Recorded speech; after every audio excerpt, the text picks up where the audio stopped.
Est-ce que vous m'entendez bien? Est-ce qu'il y en a parmi vous qui avaient déjà reçu un 2x4 en pleine face? Elle a dit un bâton de baseball. Moi, ça m'est déjà arrivé de quelqu'un qui a manqué son swing. Puis, non, il a réussi, mais finalement, moi, je l'ai reçu en pleine face. Un 2x4 en pleine face. Généralement, ça dérange. Surtout, ça fait mal. Est-ce que ça vous est déjà arrivé d'avoir quelque chose comme ça? Bon, peut-être que votre réponse n'est pas trop claire. Mais il y a quelqu'un qui a employé cette expression-là il y a quelques mois pour me dire que lui, il avait reçu un 2x4 en pleine face. Il venait d'apprendre qu'il avait le cancer. Pour lui, puis la façon qu'il me l'a dit, il dit, Normand, c'est pareil comme si j'avais reçu un 2x4 en pleine face. Puis quand tu reçois un 2x4 en pleine face, des fois tu chambranles, hein? Tu titubes, puis tu perds tes repères. Ça se peut-tu? Ouais. Il était comme ça, spirituellement parlant. Puis vous le connaissez, on en a parlé, il s'appelle Gilles Lapierre, le directeur de notre association. C'est l'expression qu'il m'a dit. J'ai pareil comme si j'avais reçu un 2x4 en pleine face. J'étais complètement perdu. Qu'est-ce que je fais avec ça? Où est-ce que je vais? Peut-être parmi vous, il y en a qui ont subi une perte, un décès, on perd un être cher, puis c'est l'équivalent d'avoir un 2x4 en pleine face. Il y en a qui perdent le blonde. Ça fait mal. Il y en a à l'école qui se font intimider, puis c'est l'équivalent de recevoir un 2x4 en pleine face à tous les jours. Puis ils trouvent ça dur, puis c'est souffrant. Ça vous arrive-tu? Alors, je repose la question. Est-ce que vous avez déjà reçu un 2x4 en pleine face? Oui. Dans notre vie, on en reçoit des coups comme ça. Tu investis dans la vie de tes enfants, puis à un moment donné, tu les vois prendre de mauvaises décisions. Puis ça te fait mal. Ça arrive, hein? Père ton père, puis tu t'y attendais pas, de façon subie.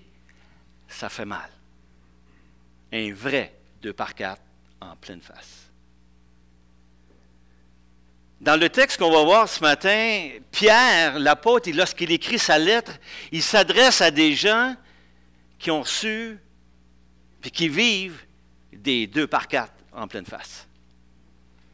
Ce sont des païens nouvellement convertis. Parce qu'ils ont été nouvellement convertis, on les a rejetés. À cause de leur nouvelle foi en Jésus, ils perdent leur job. On les met dehors. On les méprise parce qu'ils adorent un seul Dieu maintenant. Ça ne passe pas dans leur communauté. On ne fait plus d'affaires avec eux. On les néglige. On les rejette. On les méprise. Des 2x4 en pleine face constamment. Alors, la question, c'est... Pierre, qui écrit cette lettre-là, qu'est-ce qu'il va leur dire à eux? Et nous, on va prendre ce matin cet enseignement-là. Qu'est-ce que nous, on pourrait prendre lorsqu'on reçoit des 2x4 en pleine face? On regarde le texte dans l'Épître de Pierre. Je vous invite à regarder ce texte-là. On va voir comment que Pierre s'adresse à des gens qui souffrent, à des gens qui sont méprisés à cause de leur nouvelle foi.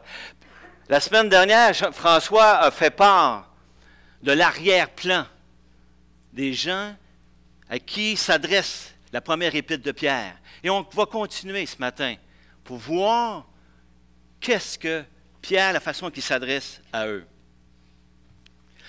On va remarquer une chose. Avant peut-être de lire le texte, je vais vous inviter dans la première épître de Pierre, je vais vous lire certains versets. Parce que Pierre, la façon qu'il va les encourager, il va parler à ces gens-là, il ne leur dira pas « tiens bon ». Il ne leur dira pas « lâchez pas ». Il ne leur dira pas « prie plus ». C'est tout ça des fois qu'on dit à des gens, là? Quand ils ont su des 2 par 4 en pleine face, ça. Mets-toi à genoux. Non, ce n'est pas ça que Pierre va s'adresser à eux. Ce n'est pas de cette façon. Qu'est-ce qu'il va leur dire? Chapitre 1, entre autres, verset 3.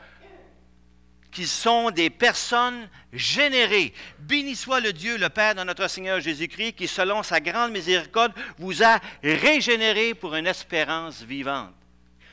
Il est en train de leur dire qu'ils sont des gens nés de nouveau. Vous êtes des nés de nouveau. Vous êtes des personnes régénérées. Verset 4, vous êtes destinés à un héritage qui ne peut pas se corrompre. Wow! Il est en train de leur dire qui ils sont. Tu es un héritier. Wow! Verset 5, vous êtes gardés par la foi pour le salut. Protégés. Préservés. Tu es un préservé sous le regard de Dieu. C'est ça que tu es. Il est en train de leur dire qui ils sont, de leur rappeler qui ils sont. Il est en train de leur dire, de leur rappeler leur identité. Un petit peu plus loin, verset 13, toujours au chapitre 1, il parle de la grâce. Ils sont l'objet de la grâce de Dieu. Ce sont des graciés. Un petit peu plus loin, verset 15, vous avez été appelés. Vous êtes des élus, appelés. C'est ça que vous êtes. Il leur rappelle ce qu'ils sont. Régénérés, graciés, sauvés, c'est ce que tu es. On a-tu besoin d'entendre ça là, quand ça va mal? On a-tu besoin de se rappeler qui nous sommes quand on reçoit un 2 par 4 en pleine face, puis qu'on perd nos repères?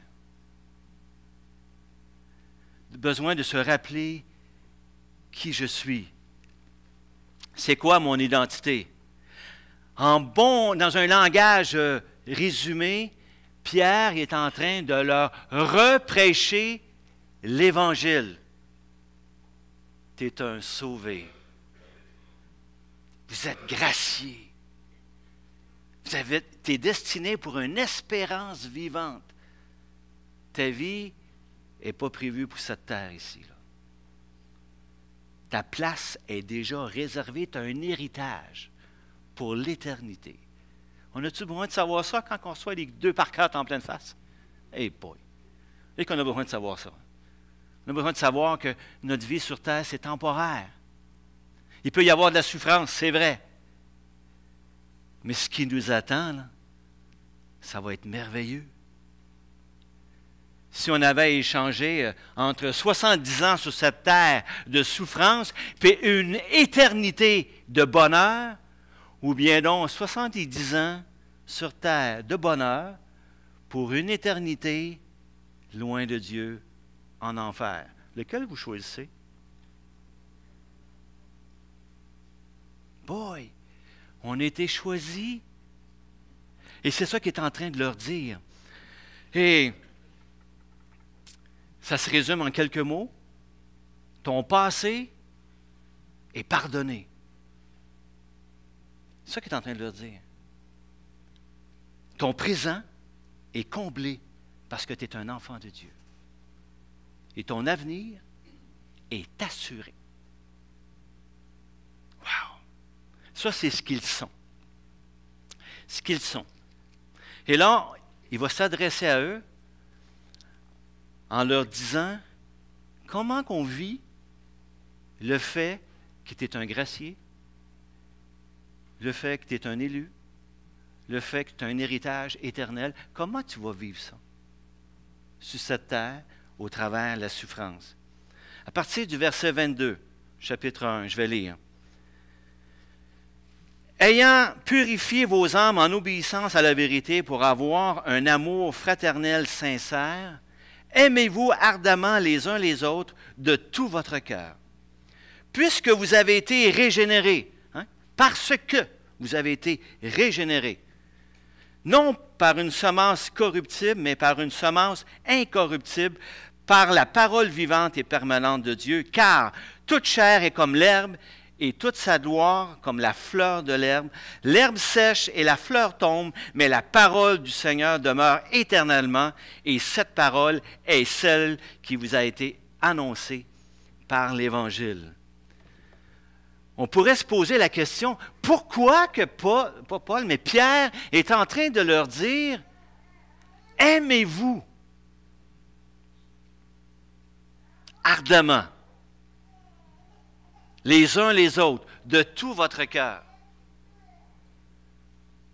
Avez-vous remarqué une chose?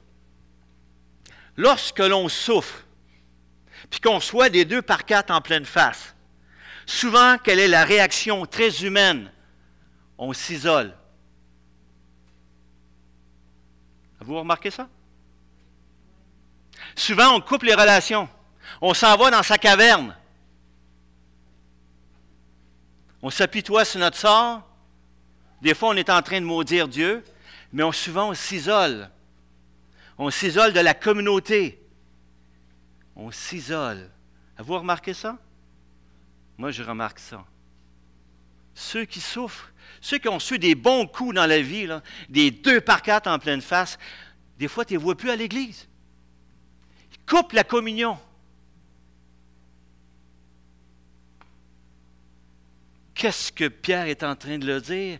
Aimez-vous les uns les autres. Nous, comme responsabilité, ceux qui n'avons pas reçu un bon coup en pleine face, on a besoin d'aimer ceux qui ont reçu des bons coups en pleine face. Puis nous, on a besoin, comme communauté, de leur amour. On a besoin les uns des autres. On a besoin de s'aimer les uns les autres.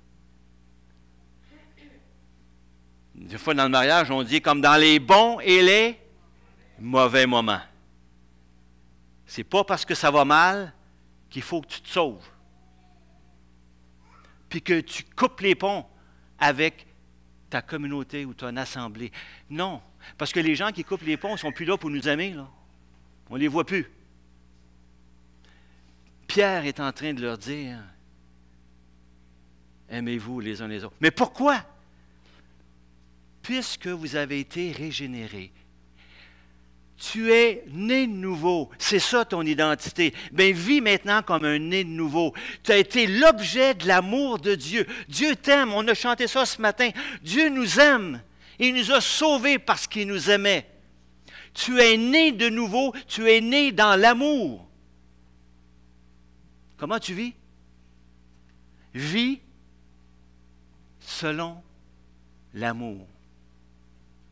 Vivons selon ce que nous sommes. On est des aimés de Dieu, aimés de Dieu. Pierre est en train de le dire, bien, vivez comme des personnes qui sont aimées de Dieu. Comment on fait ça? Aime. Prends soin. Take care, en anglais. Il ne faut pas t'isoler. Parce que c'est ce que faisaient les gens à l'époque de Pierre qui avaient reçu des bons 2 par 4 en pleine face. Ils quittaient le rassemblement d'église. On voit l'équivalent dans Hébreux 10, versets 24 et 25. N'abandonnez pas votre assemblée. Ça veut le dire, puis même le texte en grec veut dire, n'abandonnez pas vos rassemblements.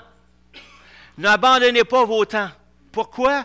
Parce qu'ils autres, ils trouvaient ça dur, même l'arrière-plan de l'Épître aux Hébreux, c'était exactement le même arrière-plan que de l'Épître de Pierre. Les gens souffraient.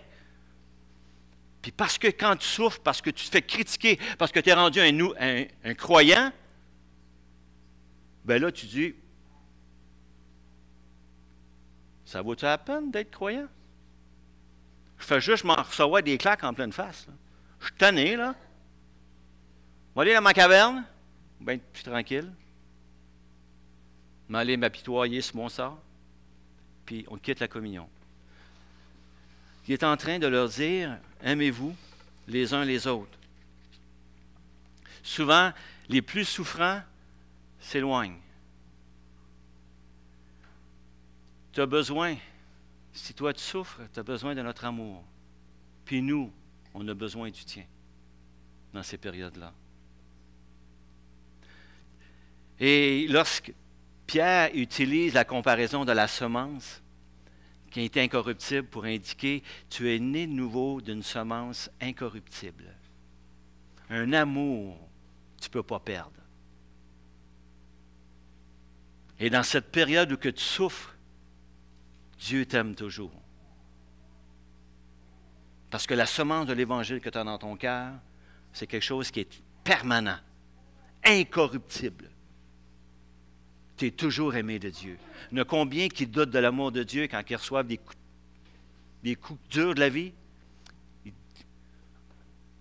Hey, tu es un aimé de Dieu. C'est ça ton identité. Tu es un aimé de Dieu. Tu es l'objet de son amour. Et Dieu, même dans la souffrance, il ne t'a pas abandonné. Il t'aime. Et tes frères t'aiment aussi. Pierre est en train de leur dire, vis selon ce que tu es. Tu es un aimé de Dieu. Aime. Continue d'aimer. Il ne leur parle pas de faire plus. Non. Aime, puis laisse-toi aimer. Un petit peu plus loin, chapitre 2, il leur donne une autre exhortation. Donc, chapitre 2, verset 1, « Rejetant donc toute méchanceté et toute ruse, la dissimulation, l'envie et toute médisance, désirez comme des enfants nouveau-nés le lait spirituel et pur, afin que par lui vous croissiez pour le salut, si vous avez goûté que le Seigneur est bon. » Le verbe d'action dans ce texte-là, c'est verset 2, « Désirez. » Désirez comme des enfants nouveau-nés le lait spirituel et pur. On pourrait se poser la question, pourquoi? Pourquoi que Pierre leur dit, désirez la parole de Dieu? Nourrissez-vous de la parole de Dieu, pareil comme un enfant qui veut se nourrir du lait maternel. Moi, quand je regarde mon petit-fils, actuellement, qui est encore en période d'allaitement, quand on lui présente le sein, il ne se pose pas de questions. Puis il veut. Il a faim. Il veut se nourrir. Puis il n'y a personne qui a appris ça. Parce que c'est un bébé. C'est quoi son identité à Arnaud? C'est un bébé. Il se comporte comme un bébé. C'est-à-dire, il a faim, puis c'est le lait maternel qu'il a besoin, puis maman lui donne. Il se nourrit. Et remarquez bien le texte, Pierre, par rapport à la parole de Dieu, ne dit pas « lis plus ta Bible ».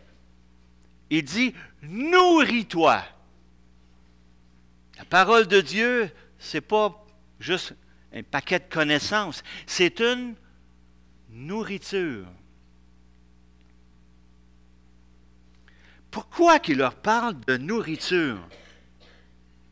Avez-vous remarqué que les gens, souvent, qui reçoivent un bon coup de 2 par 4 en pleine face, sont complètement ébranlés, qu'est-ce qu'ils font?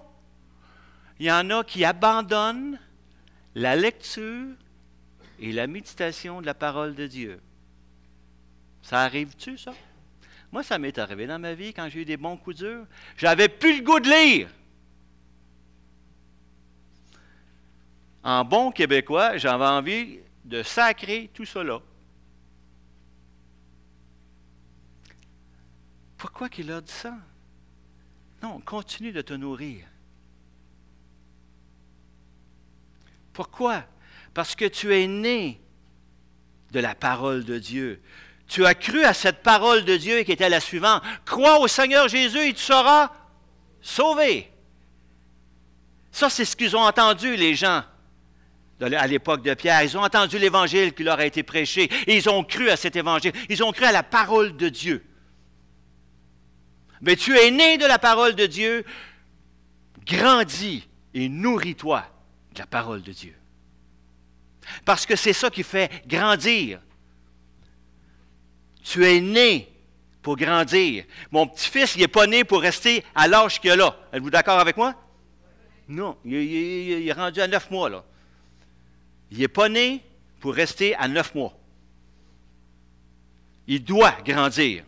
C'est-tu vrai? Il va grandir.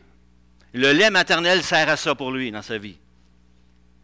Nous, on est nés de la parole de Dieu et on est nés pour grandir. Devenir à l'image parfaite de Christ. C'est ce que Paul, entre autres, enseigne dans Romains 8, verset 29. Car ceux qu'il a connus d'avance, il les a aussi prédestinés à être semblables à l'image de son Fils, afin que son Fils soit le premier-né de plusieurs frères. On est destiné à ressembler à Jésus-Christ. C'est ce que je suis. Je suis né de nouveau. Je suis né pour grandir et ressembler à Christ. Et comment je vais pouvoir le faire? Au travers la puissance de la parole de Dieu qui va me transformer de gloire en gloire, ressemblant à son Fils Jésus. Amen? C'est-tu vrai? Oui. Alors, lire la parole de Dieu seulement pour lire la parole de Dieu, non, on se nourrit de la parole de Dieu pour grandir. Et je suis content que notre classe de l'école du dimanche, l'école de l'Évangile, s'appelle la classe héritage. Parce que même si j'ai 63 ans, j'ai besoin de grandir. Je ne suis pas encore parvenu, moi, à la ressemblance de Jésus-Christ. Je ne suis pas encore rendu. Puis qu'est-ce que je vais laisser comme héritage? Un parvenu? Hein? Tu ne lis pas parce que ça fait... Oh, moi, je dois être rendu pas mal, là, au top. Là, je dois être rendu pas mal de ressemblant à Jésus. M'arrêter de me nourrir. Là, puis, il y en a qui arrêtent de se nourrir parce qu'ils se pensent qu'ils sont parvenus. Pourquoi que Pierre leur parle de se nourrir de la parole de Dieu? Ils ont besoin de ressembler à Christ. Ils sont nés pour ça. On témoigne de Christ. Pour que les gens autour puissent voir Jésus au travers de nous. Parce qu'on essaie, nous sommes des disciples pour la mission. Wow! Et on reflète davantage Jésus lorsqu'on se nourrit de sa parole. Lorsqu'on laisse la parole de Dieu, cette parole si puissante, cette parole que Dieu a utilisée et qui a dit que la lumière soit et la lumière fut. Hey, c'est une parole puissante, ça? Mais c'est la même parole qui transforme ma vie. Si cette même parole était capable de faire que nous soyons tous des personnes nées de nouveau, elle est capable de nous transformer. Il y a des gens qui croient que c'est fini. Je ne peux pas changer. Je suis faite. Je prie avec tel péché dans ma vie, puis je ne peux pas m'en sortir. Non. Tu es un né de nouveau. Tu es né pour grandir. Et la parole de Dieu que Dieu a donnée dans sa grâce et dans sa bonté, elle est là pour t'amener à cette image parfaite de Jésus. Quand je regarde Pierre, je dis, Pierre, tu as de l'allure quand tu parles à ces gens-là. Hey, c'est bon, hein? Il est en train de leur dire exactement les choses. La croissance est nécessaire. Mon frère Gilles Lapierre, lorsqu'il a eu son 2x4 en pleine face, et il nous l'a témoigné lorsqu'il est venu ici faire sa prédication, il avait perdu complètement ses repères. C'est la première fois que ça arrivait dans sa vie qu'il y avait un diagnostic de cancer, éventuellement de mort sur sa vie. Hey, c'est pas drôle, là. Puis il est parti une journée dans un parc, pas tellement loin de chez lui, avec sa parole de Dieu, tout simplement, puis il a été rencontrer Dieu. Il avait besoin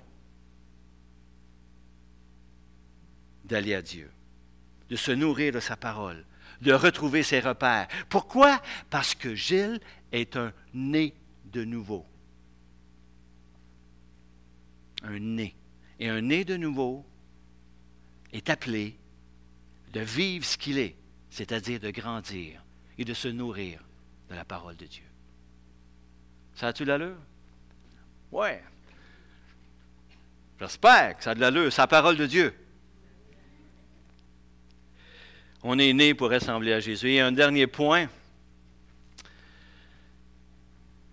un petit peu plus loin, à partir du verset 4, il est écrit, « Approchez-vous donc de lui, pierre vivante, rejetée par les hommes, mais choisie et précieuse devant Dieu, et vous-même, comme des pierres vivantes, édifiez-vous pour former une maison spirituelle, un saint sacerdoce, afin d'offrir des victimes spirituelles agréables à Dieu par Jésus-Christ. Car il est dit dans l'Écriture, « Voici, je mets en Sion une pierre angulaire, choisie et précieuse, et celui qui croit en elle ne sera point confus. L'honneur est donc pour vous qui croyez, mais pour les incrédules, la pierre qu'ont rejetée ceux qui bâtissaient est devenue la principale de l'angle, et une pierre d'achoppement et un rocher de scandale. Ils s'y heurtent pour n'avoir pas cru en la parole, et c'est à cela qu'ils sont destinés. » Il y a un mot important qui est un verbe, qui est le même style qu'on a vu tantôt dans le mot « désirer » et dans le mot « aimez-vous ». C'est celui qui « approchez-vous de lui ». Pourquoi qu'il a dit ça? Quand tu as reçu un 2x4 en pleine face, qu'est-ce que tu as tendance à faire? Y en a-tu qui laissent Jésus? Y en a-tu qui laissent Dieu dans ces périodes-là?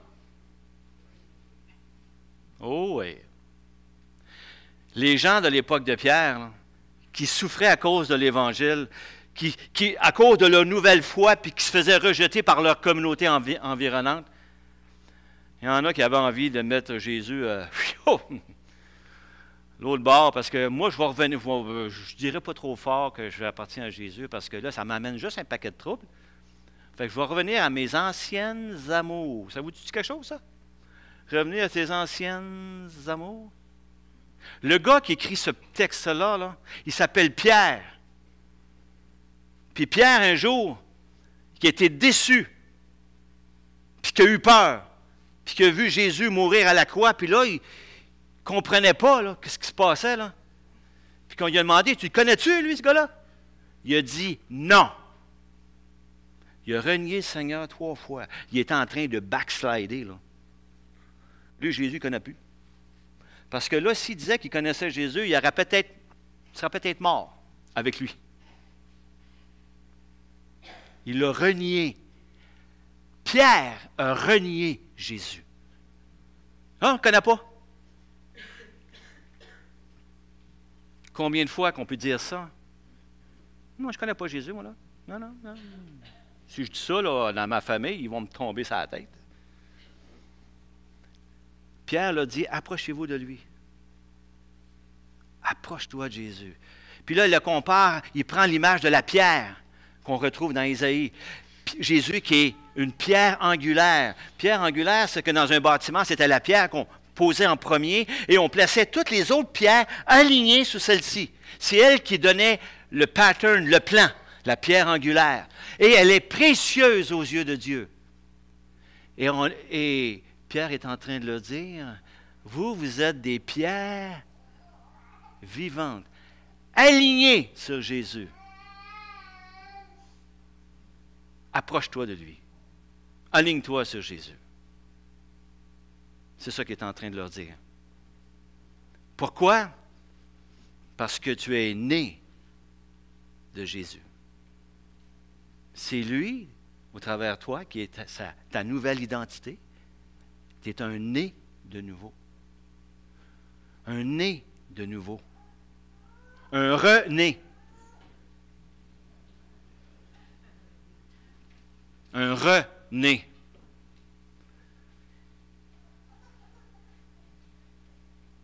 Oui.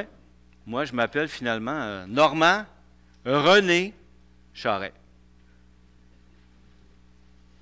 Lui, il s'appelle Daniel René Boisvert. Puis elle s'appelle Solange René Charret. Parce qu'elle. Puis René, ça se conjugue au féminin, hein? Nous sommes des renés. Des nés de nouveau. C'est notre identité. On doit se comporter comme des renés. Et non pas comme des reniés. Pierre, il a renié, lui. Mais Dieu a fait grâce, hein, Jésus, quand il l'a ramené. Hein. Qu'est-ce qu'il lui a dit? Il n'a pas dit, tu es un beau tata. Il a dit, Pierre, m'aimes-tu? Oups! Pierre qui était parti à la pêche, qui avait tout peut-être laissé le ministère de côté. Jésus était parti, il était mort, il l'a vu respirer. Là, bon, fini, là, c'est fini. On retourne à mes anciennes amours. Jésus était le chercher, il dit, oups! Pierre, m'aimes-tu? Oui. Paix mes brebis. Il lui a rappelé son appel. Qui es-tu, Pierre? Et puis en plus, il a changé son nom. Hein? Il s'appelait Simon. Puis là, Pierre. Je suis la pierre, Jésus. Hein? Le roc sur lequel je vais bâtir mon église. C'est vrai, hein? Tu es une pierre vivante. Alignée sur Jésus. Tu formes un temple. Là où Dieu réside. C'est ce que ça voulait dire, l'image du temple. Vous êtes une maison spirituelle, c'est dans le texte. Et une maison spirituelle, c'est un lieu d'adoration. Et qui on doit adorer maintenant? Parce que je suis un rené. Qui j'adore? Des idoles? Ou adorer Dieu? Je suis né de Dieu et je suis appelé à adorer Dieu. Pas adorer l'idole de la satisfaction ou l'idole du confort, mais adorer Dieu. Jésus, c'est la pierre précieuse, choisie par Dieu. Précieuse. Est-ce que Jésus est précieux dans votre vie? Il est le seul. Il n'y a pas d'autre chose. Il n'y a pas d'autre personne. Jésus. Jésus. Nous sommes nés de Jésus. Puis on est appelé à être des adorateurs de Jésus. De faire confiance à Jésus. De marcher comme il a marché. C'est notre modèle. Hier, il y a 2 jours, j'étais avec Gilles Lapierre. On était en train de prier, entre autres autour du psaume 130.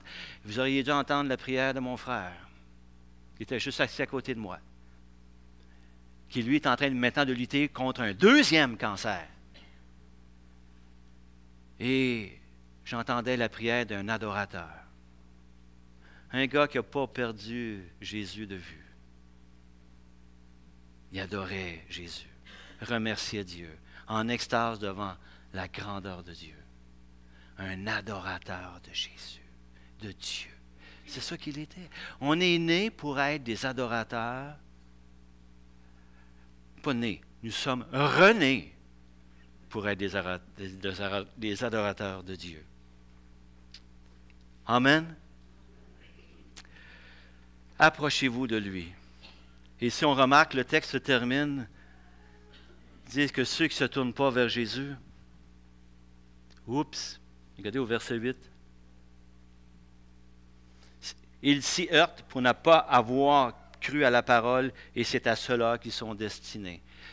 Ce Jésus qui est le salut sur lequel on doit se tourner, qui peut être une pierre vivante, qui est la pierre vivante, nous sommes vivants au travers de lui, peut devenir une pierre d'achoppement. Toute personne sur cette terre est appelée et interpellée, je dirais bien plutôt, à se tourner vers Jésus. Toute personne. Parce que Jésus, c'est le top. Il n'y a pas d'autre chose, il n'y a pas d'autre personne plus importante sur cette terre que Jésus. Est-ce qu'on est convaincu de ça? On est né, on est rené. Et l'invitation de Pierre, c'est que l'on soit, que l'on agisse, puis que l'on vive selon ce que nous sommes.